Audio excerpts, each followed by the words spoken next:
हर साल एक ऐसी यात्रा होती है जो सिर्फ शरीर से नहीं, दिल और आस्था से की जाती है। ये है भोलेनाथ के बुलावे की कहानी, अमरनाथ यात्रा।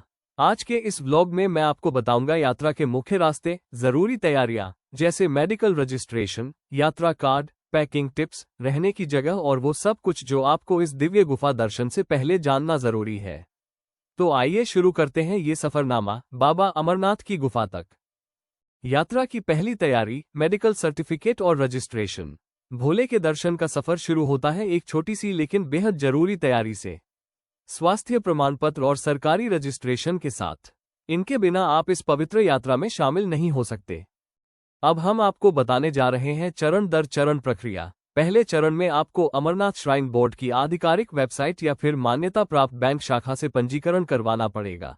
उसके बाद आपको दूसरे चरण में मेडिकल अपलोड करें, जो केवल मान्यता प्राप्त अस्पताल या डॉक्टर से ही मान्य होता है। पूरी जानकारी आपको अमरनाथ श्राइन बोर्ड की वेबसाइट पर मिल जाएगी। तीसरे चरण में पंजीकरण और मेडिकल के समय अपना वैध पहचान पत्र जैसे आधार, पासपोर्ट, वोटर प्रमाण पत्र जमा करें। चौथे चरण में अपना यात्रा मार्ग चुनें, पहलगाम या बालटाल, और अपनी पसंद की यात्रा तिथि तय करें। अब जानते हैं RFID कार्ड कहां और कैसे मिलेगा। अगर आपने बैंक से रजिस्ट्रेशन किया है तो वहीं पर आपका मेडिकल जमा हो जाता है और यात्रा कार्ड भी वहीं मिल जाता है। फिर लखनपुर पर केवल यात्रा कार्ड दिखाना होता है और आपको वहां पर RFID कार्ड मिल जाएगा।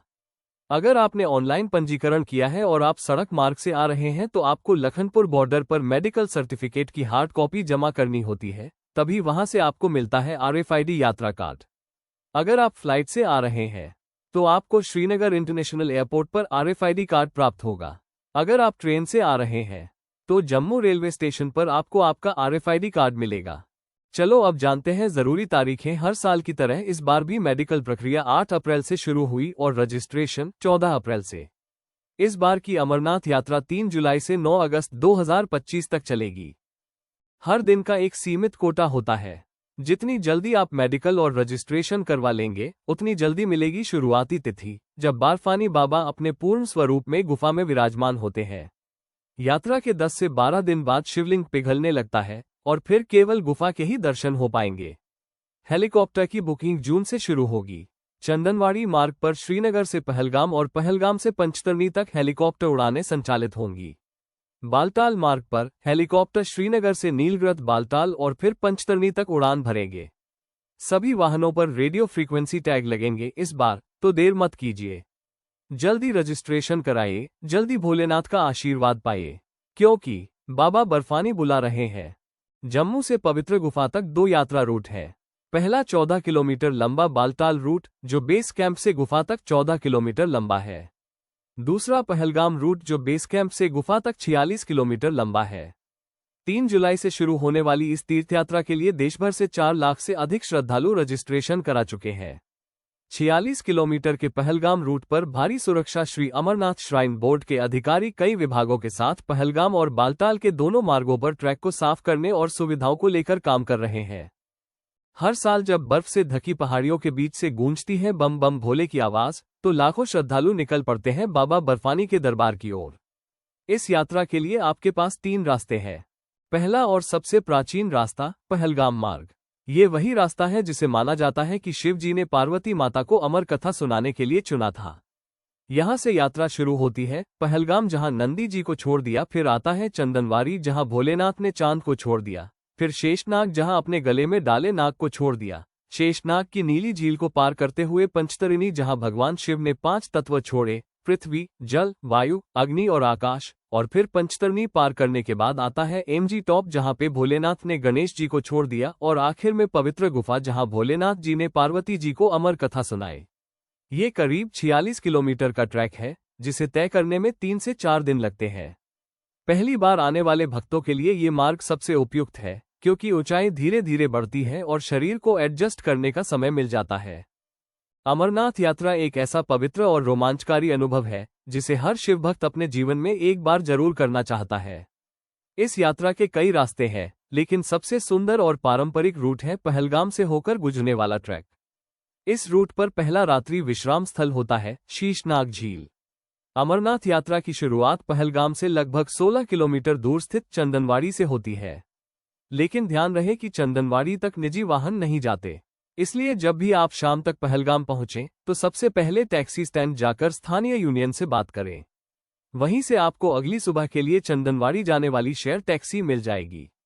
चंदनवाड़ी वही जगह है जहां से पैदल यात्रा की शुरुआत होती है। यात्रा में हर चेकपोस्ट पर आपका RFID कार्ड स्कैन किया जाता है। ये सुरक्षा और ट्रैकिंग के लिए अनिवार्य होता है। इसलिए यात्रा से पहले रजिस्ट्रेशन करवाकर RFID कार्ड जरूर लें और उसे हर समय अपने पास रखें। अगली सुबह सेना द्वारा यात्रा का गेट लगभग सुबह 5 बजे खोला जाता है। गेट से प्रवेश करने के बाद कुछ ही दूरी पर कई लंगर शिविर मिलते हैं, जहां आप हल्का नाश्ता कर सकते हैं।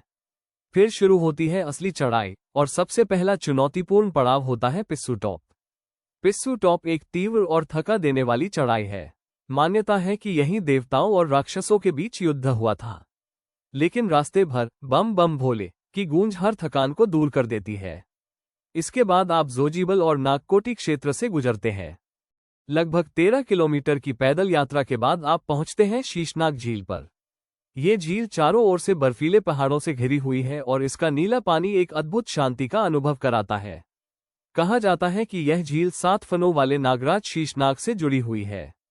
यहीं पर आप इस दिन का विश्राम कर सकते हैं। टेंट और भोजन की अच्छी सुविधा यहां उपलब्ध रहती है। अगर कोई श्रद्धालु ट्रैक नहीं कर सकता तो चंदनवाड़ी से घोड़े या पालकी की सेवा भी उपलब्ध है, जो तेशुदा सरकारी दरों पर मिलती है। अगले दिन सुबह 5 बजे फिर से यात्रा शुरू होती है। आज की यात्रा में सबसे ऊंचा और कठिन पड़ाव आता है गणेश टॉप। ये जगह बर्फ से ढकी चोटियों के बीच स्थित है और यहां से पूरे हिमालय का दृश्य बेहद भव्य दिखाई देता है। गणेश टॉप से नीचे उतरते हुए आप पहुंचते हैं पंचतरणी, एक ऐसा स्थल जहां 5 नदियां मिलती हैं। यहां भी टेंट, लंगर और रात्रि विश्राम की सुविधाएं उपलब्ध हैं। तीसरे दिन सुबह 5 बजे जैसे ही यात्रा का गेट खुलता है, श्रद्धालु पंचतरणी से अमरनाथ गुफा की ओर निकलते हैं। ये दूरी करीब 6 किलोमीटर है और थोड़ी चढ़ाई के बाद आप पहुंचते हैं उस पवित्र स्थान पर जहां हिम से बना स्वयंभू शिवलिंग बाबा बर्फानी के रूप में विराजमान होता है। ये पल हर यात्री के लिए भावनाओं से भरपूर होता है, जहां श्रद्धा, आस्था और सच्चे मन की तपस्या एकत्रित होती है। अब बात करते हैं दूसरे विकल्प की, बालताल मार्ग। ये मार्ग छोटा है लेकिन कहीं ज्यादा कठिन। केवल 16 किलोमीटर की चढ़ाई, लेकिन सीधी और खड़ी। बालताल से डोमेल, फिर बराड़ी और संगम होते हुए सीधा गुफा तक पहुंचा जाता है। ये यात्रा 1 से 2 दिन में पूरी हो सकती है। अगर आप शारीरिक रूप से फिट हैं और आपके पास समय कम है तो ये रास्ता चुन सकते हैं। लेकिन ध्यान रहे, ये मार्ग चढ़ाई में चुनौतीपूर्ण है और नए यात्रियों के लिए थोड़ा कठोर हो सकता है। तीसरा और सबसे आरामदायक विकल्प है हेलीकॉप्टर मार्ग। अगर आपके साथ वरिष्ठ नागरिक है या आपके पास समय कम है तो ये सबसे सुविधाजनक रास्ता है। हेलीपैड से, चाहे वो बालताल हो या पहलगाम, आप सीधे पंचतरणी पहुंचते हैं। वहां से गुफा तक सिर्फ 6 किलोमीटर का पैदल रास्ता तय करना होता है। हालांकि हेलीकॉप्टर की सीटें सीमित होती हैं, इसलिए इसे बहुत पहले बुक करना जरूरी है। हर साल हजारों लोग इस सुविधा के लिए आवेदन करते हैं और देर करने पर स्लॉट मिलना मुश्किल हो जाता है। इस साल हेलीकॉप्टर की बुकिंग जून के पहले सप्ताह में खुलेगी। तो चाहे आप लंबी यात्रा के जरिए शिव की तपस्या में भागीदार बनना चाहें या थोड़े आसान रास्ते से बाबा के दर्शन करने का मन हो, हर मार्ग का अपना महत्व है। फर्क सिर्फ आपके संकल्प, सेहत और समय का है। याद रखिए, जब बुलावा आता है तो रास्ते अपने आप बन जाते हैं। हर हर महादेव। अमरनाथ यात्रा कोई आम ट्रैक नहीं, ये एक तपस्या है और इस तप के लिए तैयारी जरूरी है। सही तैयारी ही आपकी यात्रा को आसान बनाती है। सबसे पहले मजबूत, पानी से बचाने वाले जूते पहनिए। कपड़ों में थर्मल, ऊनी जैकेट और रेनकोट साथ रखिए। मौसम कब बदल जाए, कोई भरोसा नहीं। सिर के लिए टोपी, हाथों में दस्ताने और पैरों में मोटे मोजे भी जरूरी हैं। धूप और ठंड दोनों से बचने के लिए चश्मा, सनस्क्रीन और लिप बाल्म साथ रखें। रास्ते में थकान या चक्कर जैसे हालातों से बचने के लिए अपनी छोटी सी मेडिकल किट जरूर रखें, जिसमें हो डायमॉक्स, ऑस, बैंड-एड्स और आपकी कोई पर्सनल दवाएं। भूख और ऊर्जा के लिए सूखे मेवे, मीठे स्नैक्स और पानी की बोतल रखें। चलने के लिए एक मजबूत लकड़ी की छड़ी बहुत मदद करेगी। मोबाइल नेटवर्क कई जगह नहीं मिलता, इसलिए गूगल मैप्स और भजन पहले ही डाउनलोड कर लीजिए। साथ में सोलर वाली पावर बैंक रखना मत भूलिए। याद रखिए, जितना कम वजन उतना ज्यादा सुकून। बस जरूरी सामान ही रखें और बाकी सब भोलेनाथ पर छोड़ दीजिए। अगर आप पहली बार अमरनाथ जैसे ऊंचाई वाले स्थान पर जा रहे हैं तो अपनी शारीरिक तैयारी यात्रा से कम 1 महीना पहले शुरू कर दीजिए। हर दिन कुछ किलोमीटर पैदल चलना, सीढ़ियां चढ़ना और हल्के बैग के साथ चलने की आदत डालनी होगी। साथ ही प्राणायाम और श्वास से जुड़ी क्रियाएं आपको ऑक्सीजन की कमी में भी संतुलन बनाए रखने में मदद करेंगी। याद रखिए, जून से अगस्त के बीच यहाँ का तापमान 5 डिग्री से लेकर 0 से भी नीचे जा सकता है। बर्फबारी और लैंडस्लाइड जैसी स्थितियां आम है, इसलिए मानसिक और शारीरिक रूप से तैयार रहना जरूरी है। देश भर से अनेक संगठनों, समाजसेवियों और शिव भक्तों द्वारा बिना किसी स्वार्थ के 24 घंटे श्रद्धालुओं के लिए भोजन, चाय, दवाइयां और विश्राम की व्यवस्था की जाती है। कहीं कड़ी चावल, कहीं पूरी सब्जी, कहीं गर्म दूध, हर मोड़ पर एक नई सेवा का अनुभव होता है। यह निस्वार्थ सेवा न केवल शरीर को ऊर्जा देती है, बल्कि मन को भक्ति से भर देती है। शेषनाग से पंचतरणी के बीच एक विशाल 56 भोग वाला भंडारा मिलता है। जो लोग ट्रैक से यात्रा कर रहे हैं वो इसका आनंद ले सकते हैं। अमरनाथ यात्रा जैसी कठिन और संवेदनशील तीर्थयात्रा को सफल और सुरक्षित बनाने में अगर किसी का सबसे बड़ा योगदान है तो वो है भारतीय सेना। हर कदम पर तैनात हमारे वीर जवान इस बात का ध्यान रखते हैं कि हर श्रद्धालु बिना किसी डर के भोलेनाथ के दर्शन कर सके। इस साल अप्रैल 2025 में पहलगाम में हुए धर्म आधारित हमले के बाद सुरक्षा को और भी मजबूत किया गया है। पहलगाम और बालताल दोनों रूट्स पर भारी सैनिक बल की तैनाती की गई है।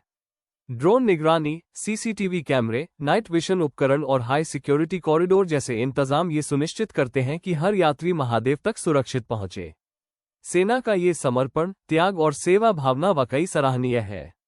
जय हिंद, हर हर महादेव। जब आप अमरनाथ की पवित्र गुफा के सामने खड़े होते हैं, बर्फ से बने शिवलिंग के दर्शन करते हैं, तो दिल से बस एक ही भाव निकलता है, धन्य हो गया जीवन, भोले ने बुला लिया। ये कोई आम यात्रा नहीं है, ये उस शिव भक्ति का बुलावा है जो हर दिल में बसती है। अगर आपके दिल में भी भोलेनाथ से मिलने की तमन्ना है तो इस व्लॉग को अपने परिवार और दोस्तों के साथ जरूर शेयर कीजिए।